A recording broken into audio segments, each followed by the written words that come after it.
The night Michael Turner came home late, the rain followed him like a burden he couldn't shake, soaking his worn jacket and dripping into the cracks of a life already falling apart. His shoulders ached from another double shift, his hands smelled of disinfectant and cheap coffee, and his heart carried the quiet fear of a single father who never knew if he was doing enough. All he wanted was to open his door, check on his sleeping son, and collapse into the same exhaustion that had become his only constant companion. But when he unlocked his front door, something was terribly, impossibly wrong, because the dim apartment that usually greeted him with silence was glowing with light, and the sound of movement echoed from inside, changing his life forever in a single breath. Before the story unfolds any further, if you believe in kindness, second chances, and the power of unexpected compassion, please take a moment to like this video, share it with someone who needs hope today, subscribe to the channel for more stories like this, and tell us in the comments where you're watching from. Your support helps keep these stories alive. Michael stood frozen in the doorway, his heart pounding as if he had walked into a stranger's life instead of his own. The small apartment, once cluttered with laundry piles, unwashed dishes, and toys scattered like forgotten dreams, looked transformed.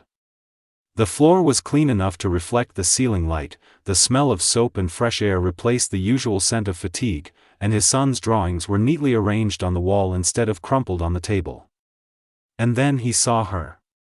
Eleanor Whitmore. The CEO of the multinational company where Michael worked nights as a janitor. The woman whose name sat at the top of emails he barely dared to read.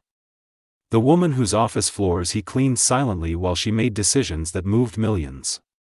She was kneeling on his living room floor, sleeves rolled up, hands deep in a bucket of soapy water, wiping it clean as if this humble space mattered. Michael's life had not always been this small. Years earlier, he had dreams, plans, a family. His wife, Sarah, had been the light of his world, the one who believed in him even when he doubted himself. Then illness came like a thief in the night, slow and merciless, draining not just her strength but their savings, their stability, their future. When she passed, Michael was left with a 4-year-old boy named Noah and a mountain of responsibilities that never seemed to shrink. He took whatever work he could find, swallowing his pride, trading ambition for survival. Nights were spent cleaning offices while days were devoted to parenting, and sleep became a luxury he couldn't afford. The apartment reflected that struggle. Michael cooked, cleaned, worked, and parented alone, and something always had to be sacrificed. Some days it was sleep. Other days it was order. He promised himself he would fix things when life slowed down, not knowing life never planned to. He didn't realize anyone noticed. Least of all someone like Eleanor Whitmore. Eleanor's world was the opposite of Michael's. Glass walls, boardrooms, assistants, deadlines measured in quarters and profits. Yet beneath the polished image was a woman carrying her own quiet grief. Years before, she had lost her younger brother, Daniel, a single father who worked tirelessly until exhaustion claimed him too soon.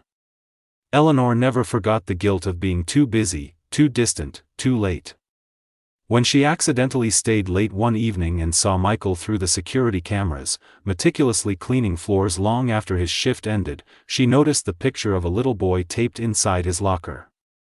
When she learned more, when she heard how he declined overtime because he needed to pick up his son, something in her broke open. That night, after overhearing Michael apologize to his supervisor for declining another shift because his child was sick, Eleanor followed him from a distance, driven by a feeling she couldn't ignore.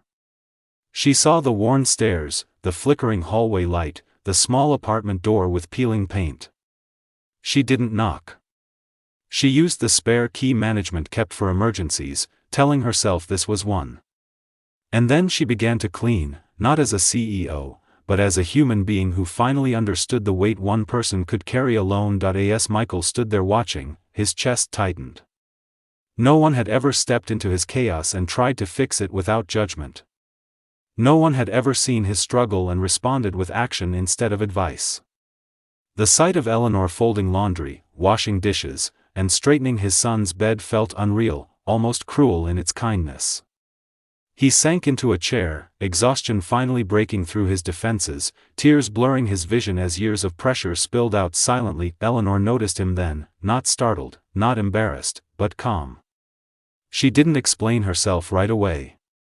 She simply finished what she was doing, tucked Noah in more comfortably, and left a small envelope on the table. Inside was not money alone, but a letter offering flexibility at work, a promotion to a daytime facilities coordinator role, health benefits, and access to childcare support the company sponsored but rarely advertised. It was an opportunity wrapped in dignity, not pity. Michael's life didn't magically become perfect after that night, but it began to breathe. He slept. He cooked real meals. He helped Noah with homework without fighting exhaustion. He started to believe that being a good father didn't mean destroying himself in the process. Eleanor didn't become a savior in his story, she became a reminder that humanity still existed in places he had written off as cold and unreachable. As time passed, Michael grew into his new role, mentoring others who were struggling like he once was. He paid kindness forward quietly, never forgetting the night someone stepped into his mess and treated it like it mattered.